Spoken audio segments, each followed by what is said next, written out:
پھر میں نے ان سے ڈربے کی باتیں کی. میں نے ان سے کہا کہ اس میں جو چچا کا کردار ہے تو وہ کون تھے؟ تو کہنے لگے کہ وہ خالو تھے رشتے کے. تو ناراض بھی ہو گئے تھے تو کہ بھئی یہ کیا گھر کی باتوں کو تم نے اس طرح لکھ دیا.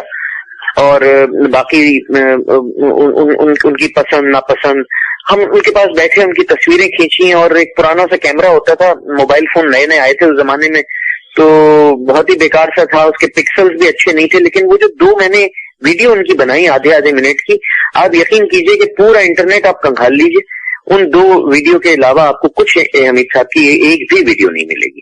اب یہ بھی ایک بڑی عجیب و غریب بات. تو وہ کمرے میں کتابیں ہی کتابیں تھیں، سردی کا وقت تھا، اور کمبل اوڑھ کے وہ لیٹے ہوئے تھے. میرے جو میزبان تھے جو مجھے لے گئے تھے، تو ہم دونوں ان کے پاس بیٹھے ہوئے تھے، اور میرا بس نہیں چل رہا تھا کہ میں ان سے جتنی باتیں کر لوں. اور ظاہر ہے کہ بچپن سے جس شخص کو پڑھتے آئے ہم، اور اس میں وہ اپنے سامنے ہم دیکھ رہے تھے. پھر امبر ناگ اور ماریا کی باتیں ہوئی. ایک سیٹ سامنے رکھا ہوا تھا، بڑا خوبصورت مجلد. تو وہ کہنے لگے کہ کراچی کے کوئی ناشر تھے جو ان سے لے گئے تھے، لیکن ایک انہوں نے ڈمی بنا کے دی ان کو کہ یہ دیکھیے امبر ناگ اور ماریا پورا ہم اس طرح سے چھاپیں گے. لیکن وہ کہنے لگے اس کے بعد پھر نہیں آئے. اچھا یہ میں آپ کو بتا دوں کہ وہ بے حد خوددار تھے. 1 روپے کی امداد ان کو لینا گوارا نہیں تھی. اور یہ اس بات کا ثبوت، یعنی ایک تجربہ مجھے ذاتی ہوا جب میں نے اپنے دفتر کے ایک صاحب کو کچھ پیسے دے کے بھیجا کہ یہ ان کو دے دیجیے گا، اور ایک کتاب ہے جو فوٹو کاپی بھی ہوگی. اور تو انہوں نے پیسے نہیں لیے، انہوں نے بہت شکریہ کیا اور کہا کہ نہیں آپ ان کو یہ واپس کر دیجیے گا، اور یہ کتاب مجھ سے آپ ایسے ہی لے جائیے، اور فوٹو کاپی نقل بنوا کے آپ اس کی مجھے واپس کر دیں. میں کئی ایسے لوگوں کو جانتا ہوں جنہوں نے جو اس بات کے گواہ ہیں کہ اے حمید صاحب نے ساری زندگی کسی کا مالی احسان نہیں لیا، 1 روپے کا بھی. اور یہ بہت بڑی بات ہے، یہ بہت بڑی بات ہے. ہمارے معاشرے میں یہ چیزیں اب ختم ہوتی جا رہی ہیں. بہت اچھا آپ نے اس کو فنش آف کیا، کیونکہ ہم نہ صرف یہ کہ ان کی تحریر بلکہ ان کے کردار سے بھی اثر قبول کر سکتے ہیں ہماری جو نئی نسل ہے. اور صحیح ادیب ہوتا بھی وہی ہے، اور صحیح شاعر اور صحیح ادیب کہ جو پرخلوص ہو، اور جو اس کا قول ہو وہ اس کا فعل بھی ہو. تو راشد ہم آپ کا بہت شکریہ ادا کرتے ہیں، بلکہ شاید شکریہ ادا کرنے کی ضرورت ہے بھی نہیں یہاں، کیونکہ اے حمید صاحب کے حوالے سے جو آپ نے گفتگو کی، آپ ان کے اتنے عقیدت مند بھی ہیں، اور آپ کا فرض تھا کہ آپ دوسروں تک بھی پہنچائیں کہ جو ان کا ہنر تھا اور جو ان کی قابلیت تھی اور جو ان کی اہلیت تھی. تو بہرحال ویلی یونیورسٹی کی جانب سے بہت بہت شکریہ آپ کا. جناب آپ کا بہت شکریہ. اور آخری بات سننے والوں کے لیے کہ اے حمید صاحب کے انتقال کے بعد سے کوئی دن ایسا نہیں گزرا جب دیگر مرحومین کے ساتھ میں نے ان کے لیے دعا نہ کی ہو. سب سننے والوں سے میں یہ التماس کروں گا، درخواست کروں گا کہ اے حمید صاحب کو اپنی دعاؤں میں یاد رکھیں. آپ کو بہت بہت شکریہ. اے حمید صاحب کو خراج تحسین پیش کرنے کے حوالے سے راشد اشرف صاحب کے علاوہ ہم نے ڈاکٹر معراج سعادت صاحب سے بھی بات کی. ڈاکٹر معراج لاہور میں قیام پذیر ہیں. اے حمید صاحب کے پرجوش قاری تھے، ان کے گھر آنا جانا تھا، اور خاص طور پر اے حمید صاحب کے آخری 6 مہینوں میں یہ ان سے بہت قریب تھے. آئیے ان سے اس سلسلے میں کچھ بات کرتے ہیں.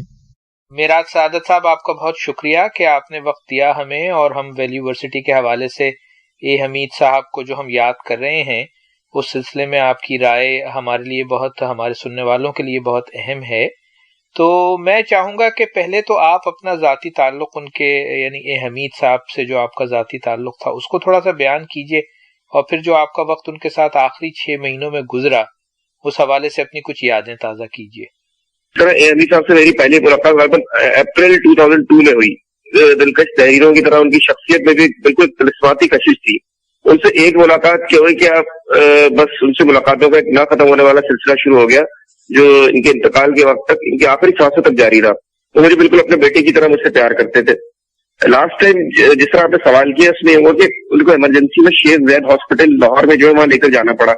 لیکن وہاں پر جو ہے جب ان سے کہا گیا کہ آپ at the time of admission 10,000 rupees ان کو جمع کرانا تھا روم کے لیے، پرائیویٹ روم کے لیے، تو انہوں نے مجھ سے کہا کہ مہاراج یہ تو بہت مہنگا ہاسپٹل ہے، میں تو یہاں پر نہیں افورڈ کر سکتا اس کو، بھائی کسی سے کوئی بات کرو. تو اس سے عطاء قاسمی صاحب کا فون آیا ہوا تھا، تو میں نے ان کو یہ بات کی کہ اس طرح یہ پریشانی ہے. تو پھر انہوں نے کیونکہ پنجاب گورنمنٹ میں ہے ان کی مطلب ادارے سے وہ وابستہ ہیں، تو انہوں نے فوراً اور ان کا جنا ہاسپٹل لاہور میں ان کا ایڈمیشن کروا دیا تھا ایک پرائیویٹ روم میں.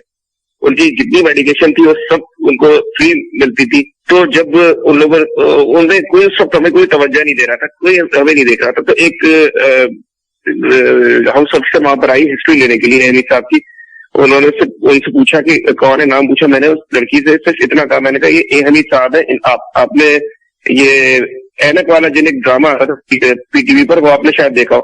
یہ سنتے ہی تو بس آپ یقین کریں 10 منٹ بعد جتنے بھی اس وارڈ میں جتنے لوگ تھے, جو کہنا چاہیے کہ ایچ اوز تھے, سارے وہاں پر جمع ہو گئے. ایچ اوز وہ سب آ گئے کہ جی وہ اینک والا جن کے جو ہے خالق ہیں, وہ اس کے رائٹر ہیں حمید صاحب یہاں پر آئے ہیں.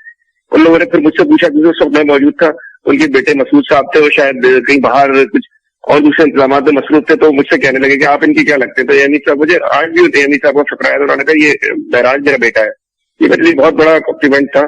تو اس ایک ڈرامے کی وجہ سے سارے لوگ ان سے مختلف سوال پوچھ رہے تھے کہ آپ نے یہ اس کا کردار کس طرح تقریب کیا, یہ جو ہے اس میں جن تھا, وہ نستور جادوگر کہاں سے آیا, یہ نام آپ نے کس سے پوچھا. تو ایک ایسی فضا وہاں قائم ہو گئی کہ ان کو ایک اسپیشلی ایک پروٹوکول ٹائپ ملنے لگا. ان کے ایٹیٹیوڈ سے پتہ چل رہا تھا کہ اب حمید صاحب کو کچھ امپورٹینس ملی ہے اور لوگ ان کو جانتے. ٹھیک ہے جناب معراج سعادت صاحب, بہت شکریہ آپ نے وقت نکالا, اور بہت شکریہ آپ کا کہ آپ نے اپنے محبوب ادیب کو یاد کیا ہمارے ساتھ, اور ہمارے سننے والے بھی اسے سنیں گے. آپ کو بہت بہت شکریہ, آپ نے ساری میری اچھی یادیں تازہ کر دی, اور آپ سے مل کے بہت خوشی ہوئی.